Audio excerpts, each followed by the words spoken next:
Wigois, kembali lagi di sini bersama aku Tata dan David. Halo. Ya dalam acara We Talk bincang-bincang santai. Nah, semoga teman-teman dalam keadaan sehat semua, dan pada hari ini kita ditemani oleh seorang narasumber yang sangat keren, yaitu Kak Janzen dari Sakoda Papua. Halo Kak Janzen. Ya, halo. Ya, mungkin Kak Janzen bisa perkenalkan diri terlebih dahulu, Kak, nama, asal, dan sebagai apa di Sakoda Papua. Baik, nama saya Jansen Paidibang. Saya di Sakoda Papua sebagai salah satu instruktur, karena kami juga buka semacam kursus dan juga ada kegiatan komunitas. Jadi untuk kursusnya sendiri saya sebagai instruktur, seperti itu. Baik, oke Kak Janzen. Nah, mungkin sebelum kita lanjut diskusi dan bincang-bincang, kami izin untuk memperkenalkan diri kami sebagai Wigois terlebih dahulu.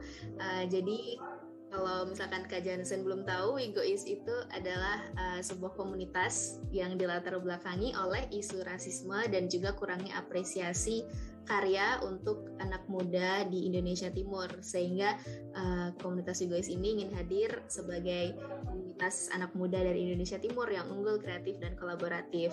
Jadi misi kami itu adalah untuk membagikan cerita, semangat, dan juga karya-karya dari anak-anak muda di Indonesia Timur, sehingga harapannya dapat meningkatkan kesadaran masyarakat akan pentingnya toleransi. Nah, mungkin Kak Janzen bisa bercerita sedikit apa itu Sakoda Papua dan latar belakang, visi dan misinya. Baik, secara garis besar, Sakod namanya cukup Sakod aja. Kalau di Instagram memang kami pakai Sakod Papua, itu karena memang Sakod itu sudah digunakan, jadi kami sama Papua saja. Ya. Jadi pronounce-nya bisa Sakod, gitu. Kayak itu. Dan Sakod ini kami coba buat itu awalnya sebagai tempat untuk berbagi ilmu, karena saya pikir di Papua ini salah satu kekurangan yang ada atau salah satu masalah yang ada dalam teknologi informasi, kami juga kekurangan sumber daya manusia di situ. Dan jadi kami perlu banyak anak-anak Papua juga yang belajar. Namun saat di Papua kami juga kekurangan komunitas yang dimana kita juga bisa berbagi ilmu agar yang sudah senior dan yang baru belajar itu ada proses berbagi ilmu supaya saling meningkatkan kapasitas. Jadi melalui Sakod, teman-teman beberapa individu coba untuk share berbagi ilmu dengan belajar private, tapi kemudian saya pikir ini ada kebutuhan dari teman-teman lain juga yang ingin belajar. Jadi kenapa tidak kita buat suatu semacam komunitas atau wadah yang bisa menampung kita semua. Kemudian sekitar 2 tahun di akhir 2018 itu muncul ide Sakod. Pada saat itu ada beberapa teman yang belajar dengan saya. Kemudian saya ajak, oke, mari kita buat komunitas dengan nama ini. Jadi nanti kita buat logo. Kemudian dari situ ada beberapa teman juga yang berminat untuk belajar. Cuma hitungan sekitar 1-5 orang. Itu berjalan sampai 1 tahun lebih. Dari situ mulai ternyata ada juga yang berminat terus untuk belajar. Dan saat ini memang belum besar, namun kami coba untuk lebih serius lagi, karena kita percaya ada teman-teman Papua juga yang sudah belajar di bidang-bidang di informatika, tapi di beberapa bidangnya, dan di sini mereka bisa ada tempat untuk mereka juga bisa berbagi kepada teman-teman lain. Nah, itu dia punya ide. Jadi tujuan dari Sakod ini sendiri adalah untuk menjaring teman-teman terkhusus di bidang programming, komputer programming, yang akan programming terkait software atau juga dengan hardware, supaya bisa memenuhi kebutuhan belajar dari teman-teman yang sedang kuliah di Papua. Tapi kadang juga kami buka kelas online karena ada juga yang sekolah di luar Papua ataupun di luar negeri. Mereka juga butuh komunikasi untuk kita share gitu, semacam mentoring, dan ya kami bisa diskusi sama-sama sehingga yang lebih berpengalaman bisa berbagi ilmu dengan mereka. Itu perkembangan Sakot dan teman-teman yang join keadaannya seperti begitu, dia punya garis besar. Dan untuk saat ini sendiri ya kan di Sakot ada dua hal, yaitu pertama tempat untuk kursus. Kami baru buka beberapa kelas. Nah, kelas itu dibuka berdasarkan beberapa teman-teman yang sudah join dan mereka punya keahlian dan mereka punya kerinduan untuk berbagi. Jadi kami buka kelas. Kemudian ada komunitas, itu tempat juga untuk teman-teman yang sudah punya pengalaman bisa berbagi pengalaman di situ. Teman-teman yang baru belajar juga bisa turut ambil bagian untuk diskusi. Jadi ada dua, tempat kursus dan tempat komunitas. Dan saat ini kami online karena di pandemi, kami lakukan segala kegiatan itu online, sehingga teman-teman juga tetap bisa aktif di saat pandemi seperti ini. Kalau misalkan boleh tahu lagi Kak, kan tadi Kakak menyebutkan kalau Sakodani udah 2 tahun ya, berarti kan itu udah dari tahun 2018-2019 gitu. Nah, kalau misalkan sebelum pandemi ini apa aja kegiatan yang sudah dilakukan Sakot gitu, offline ataupun online sebelum pandemi ini? Oh ya, karena kegiatan 2 tahun terakhir ini tidak besar, itu hanya kelas private dengan beberapa orang saja, dan itu berjalan di Jayapura saja. Nah, jadi itu kegiatan offline ya, tapi karena teman-teman kemudian ada yang pernah join dan dia tinggal di Jayapura, tapi kemudian dia akan pergi kuliah di luar Jayapura, sehingga dia minta untuk buka kelas online juga. Jadi waktu ada di luar Jayapura, kami tetap buka kelas online dan bisa berinteraksi. Akhirnya dari situ juga muncul ide untuk kali ini bukan hanya yang di Jayapura bisa belajar, tapi daerah lain di Papua misalnya ada yang pernah belajar dari Biak, ada juga pernah dari Serui. Tapi selain itu ya sampai saat ini bahkan ada yang dari Jakarta juga yang belajar, bahkan bukan hanya untuk anak-anak Papua tapi teman-teman lain yang punya yang tinggal di Jakarta begitu, dan mungkin kebetulan relasi dengan teman-teman Papua yang kerja di sana, ya mereka ambil kelas juga seperti itu. Baik, kalau misalkan untuk sistem pengajarannya sendiri bagaimana Kak? Apakah muridnya itu harus mendaftar terlebih dahulu atau bagaimana juga dengan pengajarnya? Apakah semua orang bisa join nih untuk mengajar di Sakot Papua atau ada proses seleksinya dan semacamnya itu? Oh iya, jadi ini kan masih sebatas boleh dibilang belum berjalan murni untuk satu wadah untuk kursus. Jadi ini macam masih sebatas prototype begitu, uji coba juga mau dibilang. Tapi antusias yang ada saya pikir cukup besar. Nah, proses untuk mendaftar saat ini kami ada website. Mereka bisa kunjungi website atau beberapa peminat itu juga datang dari Instagram. Jadi kami pikir kami buka official Instagram untuk Sakot yang baru berjalan di tahun ini juga, dan websitenya pun juga baru berjalan di tahun ini. Di situ mereka bisa dapat informasi, dan sementara ya mereka harus lakukan proses pendaftaran.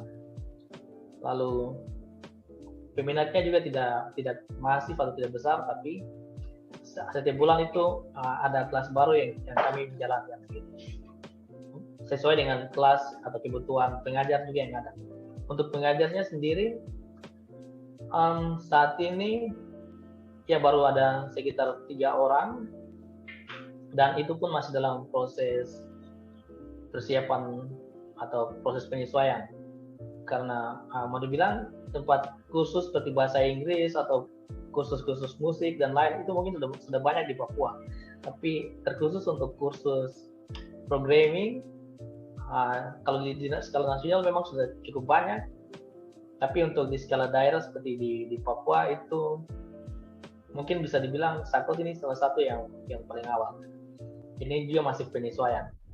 Ini juga lahir dari apa kemauan kami, dan karena kita rasa butuh tempat untuk bisa kursus sehingga ya sudah kita buat sendiri. Dan mungkin sebelumnya tidak punya pengalaman untuk join dengan tempat kursus programming, jadi kita tidak punya materi atau silabus atau yang sama dengan tempat-tempat lain. Jadi kita juga perlu untuk merancangnya sendiri dan ya lakukan uji coba sendiri dulu. Nah, itu yang masih dalam proses seperti itu. Ya itu kira-kira dia punya gambaran terkait pengajar. Jadi pengajar sendiri itu saat ini ada beberapa teman yang sudah biasa bergabung dengan startup atau perusahaan, dan dari pengalaman kuliah, mungkin kuliah di luar Papua, bahkan di luar negeri juga. Mereka juga punya pengalaman kerja di beberapa perusahaan, dan biasanya kami ajak diskusi, lalu ya jika tertarik bisa terlibat di sini juga untuk membuka kelas sesuai dengan apa yang dipahami begitu, dikuasai. Seperti itu. Berarti apa saja Kak yang dipelajari di kursus itu, apa aja Kak materinya, kayak belajar bikin web kah atau apa gitu, bisa diceritakan? Secara umum karena saya sendiri basicnya web programmer atau biasa membuat pengembangan web, jadi Sakot dimulai dengan belajar pemrograman web yang paling simpel seperti itu. Dan targetnya pada awal itu bukan target, tapi peminatnya itu adalah mahasiswa di Jayapura yang ambil jurusan teknik informatika. Kan mereka juga butuh bimbingan untuk selain dari kampus, biasanya dari kampus juga kadang ada batasan. Jadi mereka juga butuh komunitas atau ada mentor untuk bisa bimbing lebih spesifik seperti itu. Nah, jadi awalnya itu pemrograman web, membuat website, bukan hanya membuat website, tapi juga membuat aplikasi yang berjalan di web. Dan ya barusan aja di bulan ini kami baru coba buka untuk pemrograman yang berjalan di mobile, khusus yang untuk Android. Kebetulan ada teman yang join dan punya pengalaman di bidang ini, sehingga kami baru saja posting, dia punya informasi, tinggal tunggu pendaftar. Ya, dan masih ada beberapa lagi yang kami rancang, tapi itu masih dalam tahap persiapan. Yang berkaitan dengan software, tapi ada juga yang berkaitan dengan pemrograman berkaitan dengan hardware seperti itu. Wow, keren. Kalau gitu ada nggak sih Kak kayak pengalaman unik nih selama di Sakot Papua, kayak baik waktu proses kegiatan acaranya atau di komunitasnya sendiri, apa aja nih, ada kegiatan-kegiatan yang kayak memorable gitu nggak buat Kak Janzen pribadi? Oh ya, di saat ini kan hampir setiap minggu di komunitas itu kami lakukan kegiatan online, dan program kegiatan ini kami kasih beri nama Sakot Weekend. Itu berjalan di setiap hari Sabtu di jam 6 sore waktu Papua. Dan ya peminatnya juga ada beberapa juga yang dari luar Papua, maksudnya anak-anak Papua juga yang mungkin bekerja di tempat lain.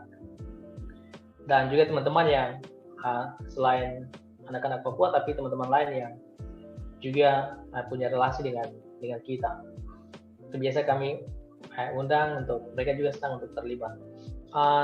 Ya, di Sakot Weekend itu ada teman-teman yang punya kerinduan untuk berbagi pengalaman juga kepada teman-teman lain, terkhusus di bidang komputer, IT. Karena saya pikir di bidang lain itu sudah sering dilakukan webinar, diskusi-diskusi seperti itu. Terkhusus ini untuk tanda kutip di Papua atau di Jayapura. Dan ya kami juga punya kerinduan supaya ada komunitas seperti ini. Dan memang itu yang sulit atau belum ditemukan di Papua. Jadi dengan Sakot Weekend ini mereka bisa punya kesempatan untuk share, dan teman-teman yang selama ini sedang kuliah atau punya ketertarikan juga sama di bidang ini, akhirnya punya tempat untuk bisa mendapat informasi tambahan. Jika mereka itu adalah mahasiswa, saat ini mereka ada komunitas yang bisa belajar juga secara langsung bukan hanya dari akademik, tapi dari lingkungan industri atau seperti itu.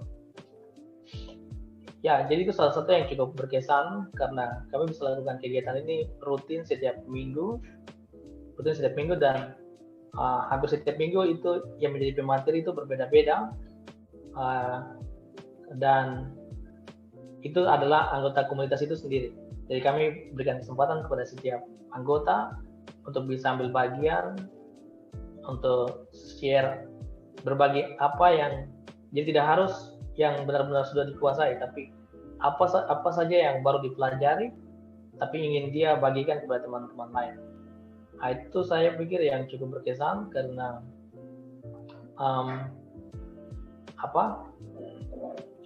ada beberapa teman yang belum pernah punya pengalaman public speaking atau presentasi secara umum seperti ini. Akhirnya mereka juga ikut mencoba dan ikut belajar. Dan ya mereka juga sekarang bilang bahwa sebelumnya saya belum pernah yang seperti ini, tapi ini pertama kali dan ya saya juga perlu belajar untuk koreksi. Itu yang mereka sampaikan. Ya jadi melihat bahwa teman-teman yang terlibat ini, mereka juga punya proses belajar, akhirnya merasa terpacu karena ada teman-teman lain juga yang ikut belajar dan mereka juga tidak mau tertinggal, atau mereka pun ikut ingin membuat sesuatu karena merasa terpacu dengan teman-teman lain juga punya progres. Saya pikir itu hal yang cukup berkesan buat saya dan teman-teman saat adanya program ini. Oke Kak, kalau dari aku dari tadi udah banyak banget cerita tentang Sakot kan. Aku udah cek Instagramnya juga. Kalau website aku kebetulan belum sih Kak Johnson, aku belum kunjungin ke sana, tapi nanti habis ini aku kunjungin. Aku penasaran sama Kak Johnsonnya pribadi. Kalau Kak Johnsonnya pribadi itu mulai tertarik ke pembuatan website, web development, pengembangan website itu sejak kecil kah, atau pas SMA baru mulai mengenal itu, atau gimana Kak? Aku penasaran ke pengalaman pribadinya Kak Johnson tentang pembuatan website ini. Oke, baik. Kalau dari saya pribadi, sejak SMK, ya saya lulusan SMK dan kebetulan mengambil jurusan teknik informatika di jurusan teknik komputer dan jaringan. Dan ya sedikit penjelasan, kalau teknik komputer dan jaringan sebenarnya tidak hanya belajar basic tentang web programming, karena web programming ini ada di jurusan rekayasa perangkat lunak, itu yang berkaitan dengan pembuatan software. Kalau di TKJ itu kami hanya membuat jaringan. Berarti yang berhubungan dengan IP gitu-gitu ya, alamat jaringan komputer ya. Oke. Benar. Nah, tapi karena di SMK itu kan ada perlombaan setiap tahun itu, perlombaan LKS namanya, lomba kompetensi siswa. Dan setiap SMK walaupun bukan jurusan tersebut bisa memberikan perwakilan mereka dengan cara yang mereka dilatih di luar dari silabus yang mereka punya. Nah, dan dari jurusan yang saya punya juga biasanya punya perwakilan di web design. Pada saat itu namanya web design. Tapi saat ini nama bidang lombanya adalah web technologies. Ya, dengan pengalaman itu jadi ya saya punya basic belajar web programming sudah mulai dari SMK kelas 2, kelas 1, kelas 2 ya. Dan ya, di Papua waktu itu juara 2 pertama, kemudian di Jayapura juara 2 pertama, kemudian di kelas 3 juara 1. Dan sempat mewakili Papua ke tingkat nasional juga pada saat itu. Bikin website apa Kak Jensen? Kalau boleh tahu. Oh ya, waktu itu memang kalau mau dibilang, waktu itu memang kami masih kekurangan juga di pelajaran tentang codingnya. Tapi tema website-nya itu waktu itu tentang website toko buku online. Oke. Nah, temanya tentang toko buku online. Itu yang saya ingat. Ya, kemudian waktu masuk di kuliah, saya lulusan dari USTJ, itu kampus di Jayapura, di Papua. Ambil teknik informatika. Dan ya, saya pikir saya mau lulus dengan sesuatu yang saya bisa lakukan sendiri. Jadi saya tetap mendalami belajar web ini, dan salah satu kesulitan adalah menemukan mentor dan menemukan komunitas dan menemukan sumber belajar. Saya pikir itu juga alasan kenapa setelah lulus dan saat ini kami harus buat seperti ini, supaya jangan lagi terjadi seperti pengalaman kami dulu seperti itu. Ya, jadi pengalaman itu akhirnya lulus dari teknik informatika itu tahun 2016. Kemudian ya, karena waktu belajar ada kakak tingkat dari SMK juga yang saat kuliah dia pulang dan membuat perusahaan semacam software house, karena melihat kebutuhan di Papua ini juga butuh perusahaan seperti ini.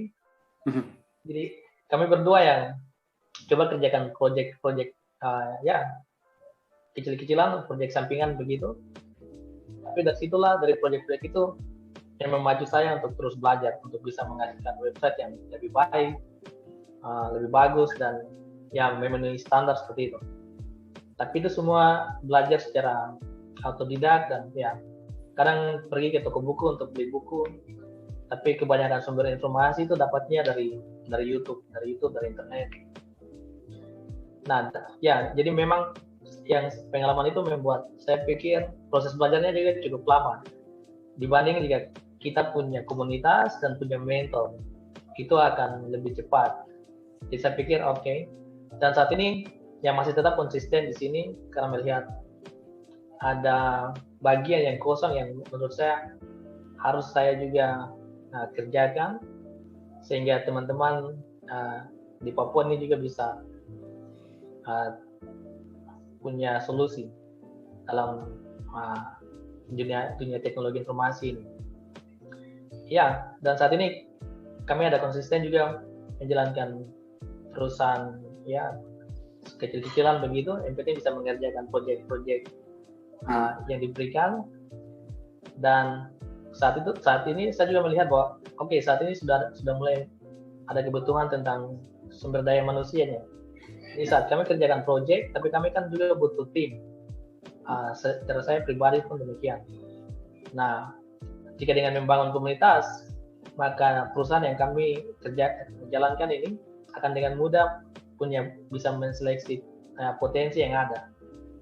Nah, ya, saat ini kalau ada proyek, kadang juga kami libatkan teman-teman yang ada di luar Jayapura, tentu saja untuk kebutuhan deadline, agar proyek ini tetap bisa dikerjakan, karena di Papua masih minim programmer, sehingga kami harus libatkan dari luar Papua. Ya, jadi pikirnya saya secara pribadi, selain saya juga harus tingkatkan skill dan pengetahuan di bidang ini, tapi tetap harus membutuhkan dalam dunia IT sendiri itu cukup luas. Saat saya buat website, tapi kemudian klien saya atau klien kami membutuhkan website, tapi juga ada Android-nya atau mobile programming-nya yang bisa diintegrasikan. Nah, itu kan kita butuh developer untuk Android-nya lagi. Yeah. Dan semakin luas, dan kalau mau membuat aplikasi atau sistem yang lebih kompleks, nah itu kan pasti butuh tim dengan berbagai latar belakang yang cukup berbeda. Tapi itu pengalaman pribadi kenapa saya harus fokus di bidang ini dan harus berkembang bersama Sakot. Seperti itu. Oke, nah sebelum kita lanjut tadi kita kedatangan teman-teman Kak Jansen dari Sakut Papua juga ya, ada Kak Nick Imbiri sama Kak Amelia Kaviar. Halo kakak-kakak, ya. Kalau boleh on cam dan on mic Kak, perkenalan dulu buat teman-teman yang nonton. Halo Kak. Halo Kak Amelia. Perkenalan apa dulu ya Kak? Iya boleh perkenalan nama, terus asal dari mana, dan kayak sebagai apa nih di Sakut Papua gitu. Oke, perkenalkan nama saya Melia dari Jayapura, masih mahasiswa di Universitas Sulawesi. Saya masih menjadi anggota aktif di Sakut Papua. Terima kasih. Terima kasih Kak Melia. Salam kenal. Kalau untuk Kak Imbiri, sepertinya sedang berhalangan ya untuk bisa. Bisa. Udah sampai di rumah. Oke, nama saya Nick, Niklas sendiri. Cuman biasa dipanggil Nick. Terus sekarang kegiatannya selain di Sakut itu juga baik. Maksudnya, setiap hari Sabtu kalau ada waktu saya sempat ikut Sakut Weekend. Tapi saat ini saya sudah jarang aktif karena ada kesibukan lain di luar itu. Jadi ya sekarang ya freelancer lah, cari-cari pekerjaan, pengangguran banyak acara. Oke. Keren. Oke, terima kasih Kak Nick. Salam kenal juga buat Kak Nick. Nah, aku pribadi jujur sangat kagum nih atas inovasi dari kakak-kakak Sakut Papua, dan ya Sakut Papua secara keseluruhan sangat keren gitu menurut aku untuk mendirikan sekolah coding buat teman-teman muda di Indonesia Timur. Nah, karena seperti yang kita tahu juga saat ini dunia berkembang sangat cepat ya, dan sebenarnya aku penasaran nih, apakah menurut kakak-kakak Sakut Papua, apakah kita sebagai anak-anak muda itu penting untuk belajar coding, atau apakah coding ini penting nih untuk teman-teman muda saat ini pelajari gitu? Oke, siapa yang jawab? Kayaknya saya. Oke, kalau menurut saya sendiri sebenarnya pengetahuan tentang coding itu sesuatu yang penting, karena di dalam pemrograman sendiri itu kita bisa belajar how to think, cara berpikir secara terstruktur. Karena kan idenya memang komputer itu bodoh ya. itu yang halusnya begitu. Komputer itu dia bodoh, jadi kita harus dikasih tahu tuh harus pelan-pelan. Jadi buka pintu harus tangan kanan duluan, begini duluan. Dan itu sangat membantu sebenarnya dalam kegiatan sehari-hari. Jadi kita lebih terstruktur saya cara berpikirnya. Selain itu juga sekarang industri kan semakin bergerak ke dalam ke bidang IT gitu. Dan kita tidak bisa menahan harus globalisasi. Jadi kita juga harus beradaptasi dengan hal-hal yang baru. Jadi menurut saya sebenarnya coding it's one of the important thing for industry this time around, karena ya begitulah. Semakin industri semakin ke sana begitu. Jadi memang penting sekali kalau menurut saya. Bukan cuma untuk anak anak teknik, terus bukan cuma untuk anak-anak anak-anak yang sosial maupun yang lain-lain, itu sesuatu yang penting sekali. Karena selain kalau mengerti programming, kita bisa belajar data science, kita belajar data analyst, big data, dan itu yang sekarang lagi big di dunia begitu. Jadi ini penting sekali menurut saya. Terima kasih. Okay. Terima kasih Kak Nick. Mungkin Kak Jansen atau Kak Amelia? Ada pendapat? Kak Jansen. Ya mungkin Amel. Kita berikan jawaban. Oke. Suara kedengaran tak? Kedengaran Kak. Iya, kalau menurut saya pribadi memang sih penting kita saat ini generasi sekarang kan di era mau digital semuanya ya. Jadi kita sebagai anak muda harus bisa memahami dengan cepat tentang coding supaya kita tidak ketinggalan mengenai sistem, dan dengan coding juga kita mampu menguasai dunia, bukan semuanya sih, mampu menguasai sebagian, dan itu juga bisa menjadi hasil, bisa menjadi penghasilan kita juga dari situ. Ya, betul. Itu sih menurut saya. Oke, mungkin. Makasih Kak Amelia. Oke, Kak Jansen, mungkin pendapat terakhir dari Kak Jansen. Terkait coding ya? Ya. Kalau di websitenya Satkod sendiri kami ada tulis kenapa harus belajar coding. Salah satunya terkait bidang kerja atau karir. Ya. Terkait karir. Saat ini mungkin di Papua ya, mungkin coding sebatas orang hanya melihat coding itu hal yang kecil atau masih sebagian orang saja. Yang di mana di tempat lain selain Papua, Indonesia, bahkan juga di yang lain, coding ini sudah menjadi kebutuhan yang diterapkan di hampir semua bagian. Mau itu di kesehatan, bahkan pendidikan, bahkan pertanian pun hal ini sudah diterapkan. Benar. Jadi itu berkaitan dengan karir. Kemudian coding ini juga seperti Nick bilang, saat kita belajar coding berarti kita bukan hanya belajar hal-hal yang biasa. Yang saat ini kita ada belajar seperti belajar musik atau belajar berorganisasi, tapi itu ada hal lain. Coding juga bisa hanya sebatas menjadi hobi, begitu. Jadi mungkin sebelumnya kami punya hobi untuk bermain sepak bola, tapi kali ini kami bisa punya hobi untuk coding, ya seperti itu.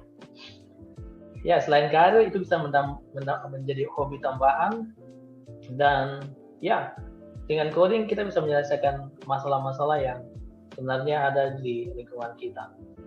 Seperti di lingkungan kesehatan, juga kita bisa buat sebuah program atau aplikasi yang bisa menyelesaikan masalah di kesehatan, maka ya kita butuhkan coding untuk itu, sehingga kita butuh orang yang bisa memahami coding. Kalau saat ini di Indonesia secara keseluruhan sudah ada orang-orang yang memahami itu, tapi kan kebutuhan ini semakin banyak, semakin besar. Berarti kita butuh semakin banyak sumber daya manusia yang memahami programming. Dan yang terakhir adalah kebutuhan kolaborasi. Coding ini kan tidak hanya sebatas sistem informasi atau komputer, tapi dia juga harus kolaborasi dengan hal-hal lain yang berkaitan dengan perangkat keras atau berkaitan juga dengan sosial, politik, dan budaya. Itu ada hal-hal yang perlu penerapan programming di bidang-bidang tersebut. Ya, jadi saya pikir coding ini satu hal yang saat ini penting untuk kita dalami, tapi juga sebatas kita pahami. Itu dua hal yang perlu kita tahu juga. Kadang kita perlu paham tanpa harus kita bisa membuat coding, tapi cukup kita belajar untuk tahu di mana penerapannya. Kalau kita tahu di mana penerapan coding ini, akan sangat membantu programmer itu sendiri untuk berdiskusi dengan kita, sehingga ada masalah yang bisa kita selesaikan apabila sama-sama memahami bidang ini. Ya, itu dari saya. Oke, terima kasih Kak Jansen. Iya sih, benar, dari semua 3 opini tadi yang aku dengar tuh memang lanskap karir tuh kedepannya pasti di dunia digital, dan mungkin kalau dibilang itu bisa dihindari kayaknya nggak mungkin ya. Maksudnya kecil banget kemungkinannya, karena aku suka tadi poin terakhir dari Kak Johnson tuh kolaborasi. Di lingkungan aku tuh, di circle pertemanan, lingkaran pertemanan aku tuh, ketika kita bilang programming atau ada kata kode atau coding, itu pasti mereka langsung terintimidasi gitu Kak Johnson. Mereka tuh langsung mikir, wah ini pasti anak jenius, wah ini pasti anak-anak yang pintar matematika, anak-anak yang terpilih lah gitulah istilahnya. Padahal aku kebetulan UX designer kerjanya, jadi tapi agak sedikit ngoding, tapi mungkin nggak intens, paling hanya sedikit HTML basic sama CSS. Ketika ya aku ceritain ke teman-teman aku, mereka tidak dia mungkin masih takut dan merasa terintimidasi gitu karena mikir wah ini orang jago matematika apa, padahal sebenarnya ketika aku mencoba itu sendiri, ngoding itu sendiri, programming sendiri, ternyata tidak se-intimidate itu, justru malah sangat suportif. Dan adanya komunitas-komunitas kayak Sakut, terus mungkin di komunitas-komunitas luar lagi, apalagi pembantu kita semua Stack Overflow, itu tuh bukan menjadi suatu hal yang intimidatif kalau aku lihat ya. Kak ini kata ya gitu sih Kak. Justru malah itu jadi, kalau di aku pribadi ngelihatnya seperti playground sih. Dan penting untuk kedepannya, tadi juga yang Kak Johnson udah bilang, tidak usah paham tapi tidak mengerti tapi paham gimana bisa mengaplikasikan coding ini kan, programming ini dalam aktivitas apa. Itu sih menurut aku Kak yang poin yang paling penting, yang sangat penting tadi, yang 3 itu. Terus dari Kak Nick juga, Kak Amelia juga. Mantap. Nah, oke, boleh kita mungkin bisa lanjut ke topik selanjutnya. Aku pengen bahas beberapa hal yang saat ini banget nih. Nah, kita itu kan sekarang di masa pandemi ya, pandemi COVID-19, dan hal ini tuh menuntut kita untuk melaksanakan semua kegiatan itu secara daring gitu kan, termasuk juga pembelajaran di sekolah gitu. Dan kalau misalkan bisa dibilang semua siswa dan guru itu diharuskan ya untuk mampu menggunakan gadget mereka masing-masing secara maksimal gitu. Nah, menurut pengamatan kakak-kakak Sakut ini, bagaimana sih murid-murid dan guru-guru di daerah Papua dalam menggunakan teknologi komputer sendiri gitu untuk pendidikan pembelajaran daring saat ini gitu? Apakah mereka sudah dapat memanfaatkan gadget yang dimiliki itu semaksimal mungkin untuk pembelajaran daring ini menurut kakak-kakak? Silakan. Oke, saya pikir ini yang paling pas untuk menjawab adalah Nick, karena kebetulan Nick ini sudah pengalaman untuk mengajar di pedalaman Papua, dan saat ini sedang persiapan juga untuk kembali dan mengajar, dan Nick yang paling tahu kondisi seperti ini. Kebetulan saya kebanyakan putar-putar atau apa namanya, bermain di kota, jadi Nick yang paling pas untuk menjawab. Silakan. Well, okay. Kalau misalnya penggunaan gadget sendiri, terkait pertanyaan tadi, kalau di daerah pedalaman masih belum ya, karena memang kita harus tatap muka begitu. Karena di sana itu the imbalance, social imbalance-nya itu jauh sekali. Jadi di sebelah kiri mungkin kita sudah pegang HP, tapi masih garap sawah, masih pakai bajak, sedangkan harusnya pakai bulldozer kayak begitu. Okay. Jadi memang harus tatap muka. Nah, terus kalau di kota sendiri saya punya pengamatan dari saya punya keluarga itu, sebenarnya masih sangat-sangat kurang gitu. Karena mereka punya handphone, tapi pakai Zoom atau misalnya pakai Google Meet itu masih kurang sekali untuk dalam sebagian besar ya. Kalau misalnya dari sekolah-sekolah yang biasa begitu, sekolah negeri itu masih kurang. Tapi kalau yang sudah international school, mereka sudah lebih advance, mereka sudah lebih mengerti begitu. Yeah. Jadi tergantung dari komunitasnya sendiri begitu. Kalau sehari-hari kan ya kebanyakan ya palingan aplikasi Cina yang goyang-goyang. Itu mereka paham sekali itu. Tapi kalau misalnya kayak untuk yang aplikasi video conference sendiri itu sangat kurang menurut saya gitu. Karena kan misalnya kalau misalnya guru mengajarkan kita bisa remote streamnya, bisa ketik sendiri gitu, di sini masih kurang. Biasanya cuman kayak kita Zoom itu cuman ya kayak bicara saja begitu. Padahal banyak sekali tools yang they can use untuk semaksimal mungkin untuk lebih efektif dalam mengajar gitu. Jadi masih kurang pemahamannya gitu. Nah, maksudnya dari Isa punya pengamatan di sekitarnya saya. Ya, terima kasih.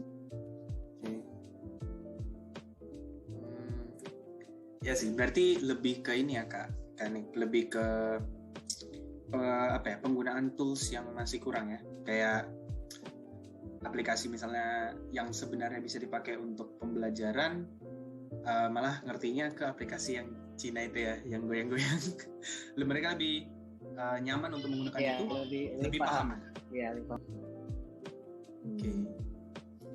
Oke, jadi kalau misalkan permasalahannya seperti itu, gimana ya kira-kira Kak, menurut kakak-kakak ini solusi untuk mengatasi permasalahan tersebut?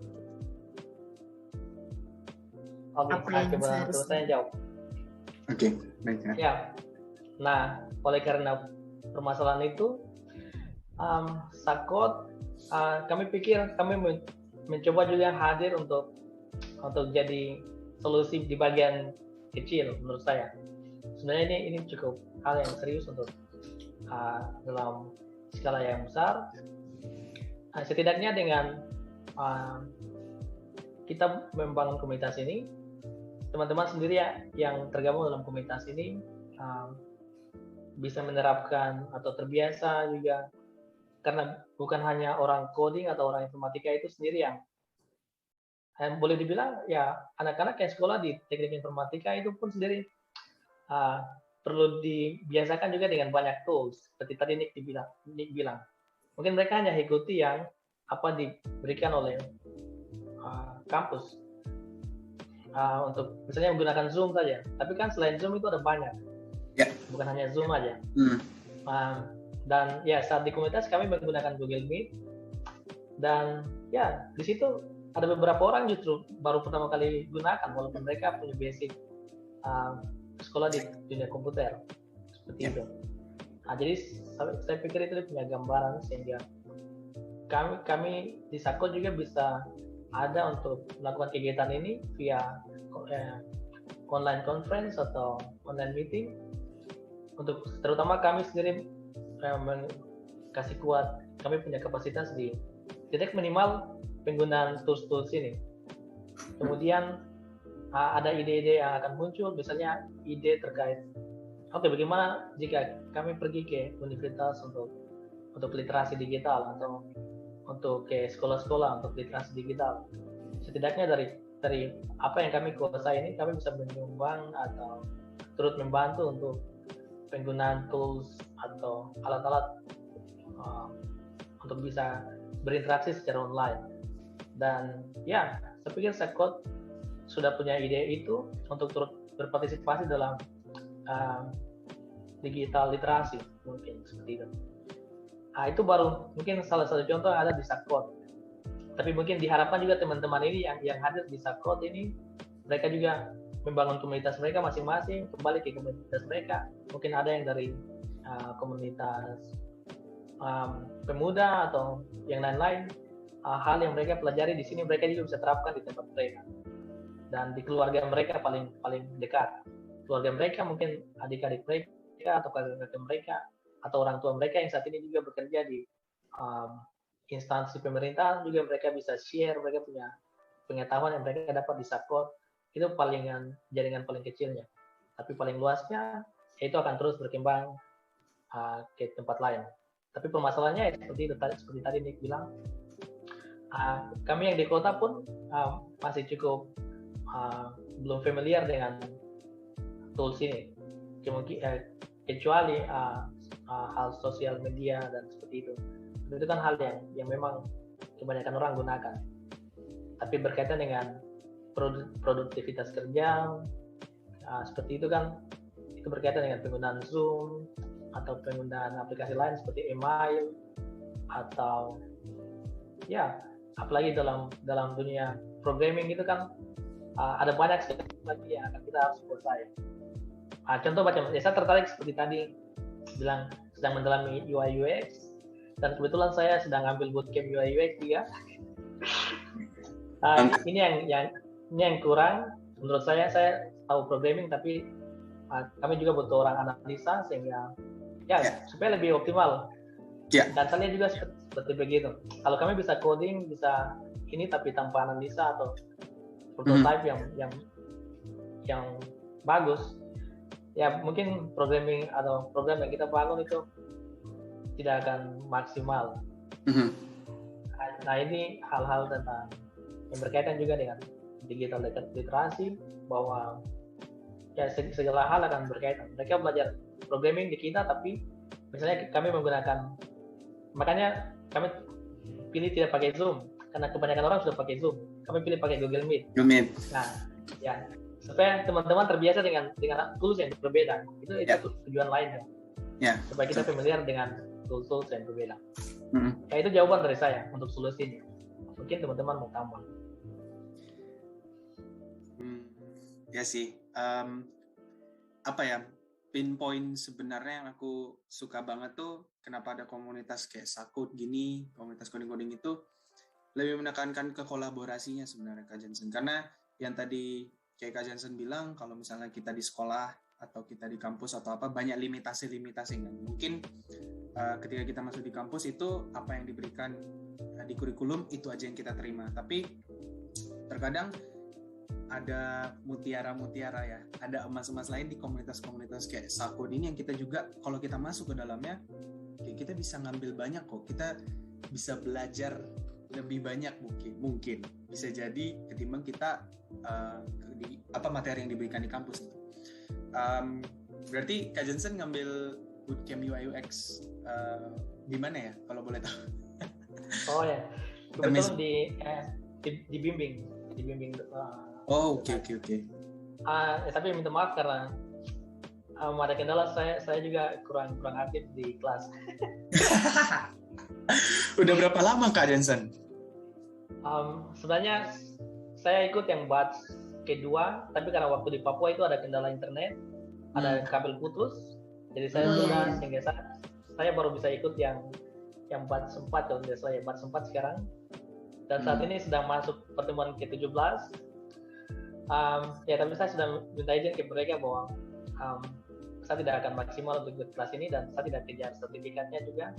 Setidaknya saya bisa ada kelas yang saya bisa join untuk mengikuti materi mereka.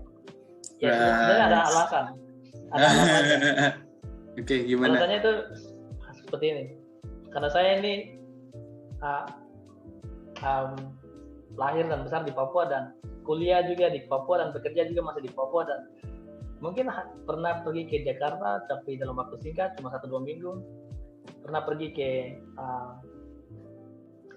Surabaya tapi cuma 1-2 minggu. Paling lama di Bali itu 3 bulan. Paling lama di Bali itu 3 bulan, dan membuat saya agak minder juga kalau dengan teman-teman dari bagian timur, dari bagian barat, karena bahasa atau aksen yang saya gunakan itu yang saya harus penyesuaian dulu. Seperti itu.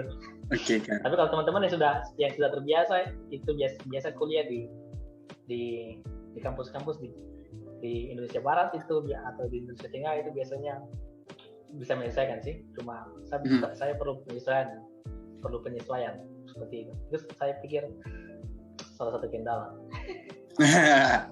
Tapi aman-aman aja kan Kak Jansen? Aman-aman aja kan? Ya, yang penting saya bisa ikuti dan ada informasi baru juga yang saya bisa dapatkan. Dan kemungkinan kalau ada kesempatan lagi saya ingin ambil lagi mungkin di tempat lain. Mungkin di tempatnya Bro sendiri itu di mana? Saya ikut. Boleh. Ya. Oke. Nanti aku kirim deh nanti lewat chat ya, lewat WA. Lewat WhatsApp. Oke, nah tadi Kak Nick udah keluar duluan ya karena baterainya habis, jadi kita bisa lanjut lagi. Selanjutnya aku pengen tahu nih Kak, apa sih impian, harapan dari Kak Jansen, Kak Amelia, dan ya teman-teman Sakut buat sekolah coding di Indonesia ini, khususnya di daerah Indonesia Timur. Apa sih harapannya untuk sekolah coding gitu? Ya, mungkin Amel bisa berikan, Amel punya pandangan dulu, baru saya. Siap. Kalau harapan saya kan, kalau dengar kata coding kan itu pasti gendernya semua laki-laki ya. Kalau saya harapan itu tidak harus semua laki-laki, tapi perempuan juga harus bisa pahami apa tuh coding, apa tuh pemrograman, supaya setara dengan laki-laki. Itu saya harapan. Terima kasih. Ya, terima kasih Kamil ya. Ya, dan ya seperti itu, sehingga di Sakot sendiri ada hal juga yang kami lihat bahwa ya kenapa laki-laki. Jadi kalau nanti lihat di tim Sakot sendiri, kami berusaha juga untuk pertama itu kita filter dulu dari komunitas. Kami mulai bangun jaringan ya teman-teman yang tertarik untuk mulai join, lalu kami lihat bahwa ada anak-anak, ada teman-teman yang antusias sekali. Contoh macam Amel dan ada beberapa teman-teman. Jadi kami juga berusaha untuk jaring yang cewek-cewek atau yang perempuan.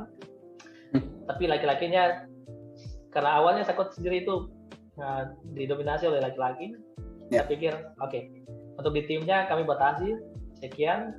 Saat ini kami coba ada teman-teman yang perempuan untuk join di timnya sendiri. Dan di komunitas ya syukur sudah ada beberapa perempuan yang join, dan kami senang untuk coba untuk support mereka juga agar ya saat mereka melihat Sakot, apalagi di Indonesia Timur atau di Papua khususnya juga, mereka juga selalu kampanyekan tentang kesetaraan gender yang seperti ini. Saya pikir di Sakot juga kami perlu untuk menerapkan gender balance seperti ini. Ya, walaupun kami juga baru mencoba untuk membuat komunitas ini, tapi ya sama saya yakin sambil belajar, sambil kami penerapannya. Dan terima kasih karena teman-teman yang cewek juga bersedia untuk terlibat, tapi lebih jauh terlibat di dalam tim. Senang sekali ya seperti itu. Dan dengan ada komunitas ini, Sakot sendiri bisa menjadi tempat untuk kita latihan atau belajar, kembangkan kapasitas sebelum kita benar-benar juga terjun ke dunia industri, begitu. Seperti itu. Jadi di Sakot sebenarnya satu terminal atau satu wadah yang mau menjaring peminat-peminat di dunia teknologi informatika. Kemudian dari situ ya terserah, kami sangat fleksibel. Boleh saya teman-teman bekerja dimanapun, tapi tetap bisa terlibat dengan Sakot. Jadi kami berikan fleksibilitas itu. Termasuk saya, walaupun saya juga cukup aktif di Sakot, tapi saya juga punya background dan pekerjaan yang saya bisa kerjakan. Jadi di Sakot ini coba kami juga terapkan sistem remote. Jadi teman-teman dimanapun berada, teman-teman boleh terlibat. Dan kalau ada hal-hal yang terkait dengan pekerjaan atau dengan bisnis, ya kita bisa bicara secara pekerjaan. Jadi bertemunya di Sakot, lalu kita bisa saling support di tempat kita masing-masing. Wah, seru banget ya bincang-bincang kita pada hari ini. Kita tadi udah ngobrolin banyak tuh, mulai dari mengenal Sakot sendiri, terus kita juga udah berdiskusi perihal pentingnya belajar coding dan harapan dari teman-teman Sakot untuk sekolah coding di Indonesia, khususnya bagian Indonesia Timur. Nah, sebelum menutup acara kita pada hari ini, Kak Jansen dan Kak Amelia, boleh dipersilakan memberikan sepatah dua patah kata nih untuk menutup acara kita, dan mungkin mengajak teman-teman muda nih untuk join Sakot atau apa. Silakan Kak Jansen, Kak Amelia.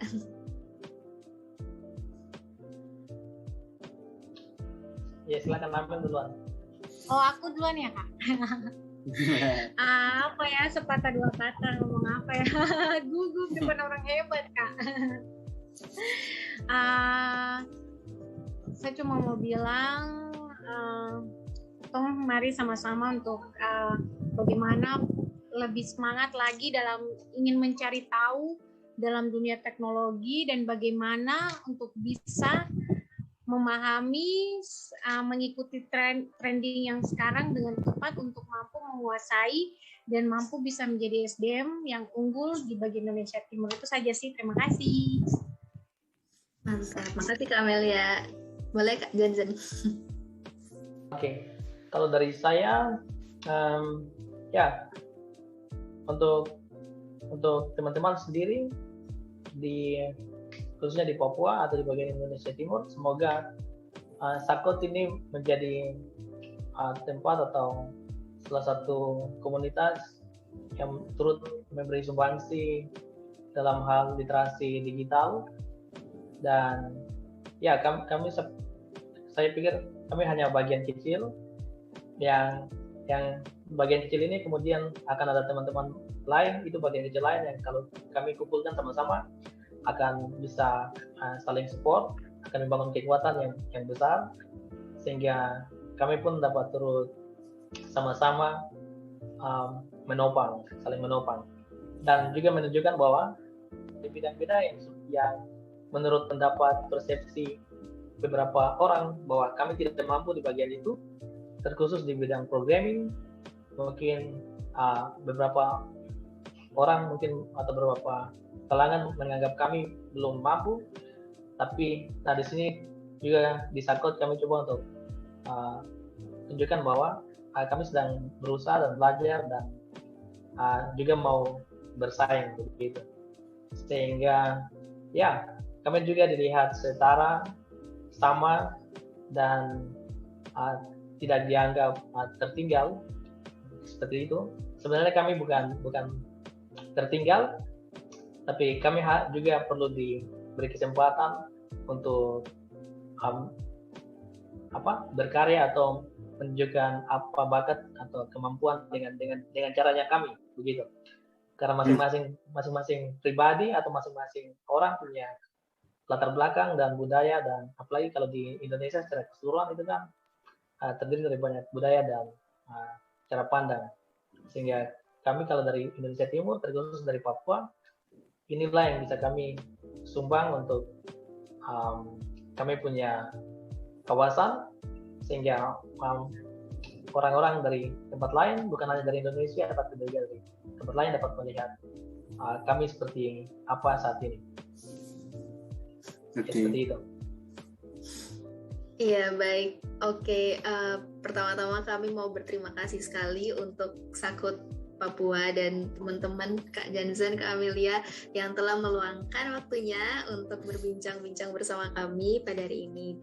Banyak banget ya yang pelajaran dan insight-insight baru yang bisa kami dapatkan di kesempatan ini. Ya semoga kita bisa bertemu lagi di kesempatan selanjutnya gitu, bisa kolaborasi mungkin. Ya, benar ya, dan semoga sukses terus juga untuk Sakot ke depannya dalam menjalankan misi dan visinya. Semoga ya sampai ketemu lagi Kak. Iya, sampai jumpa. Ya, terima kasih banyak. Terima kasih Sakot. Terima kasih. Terima kasih.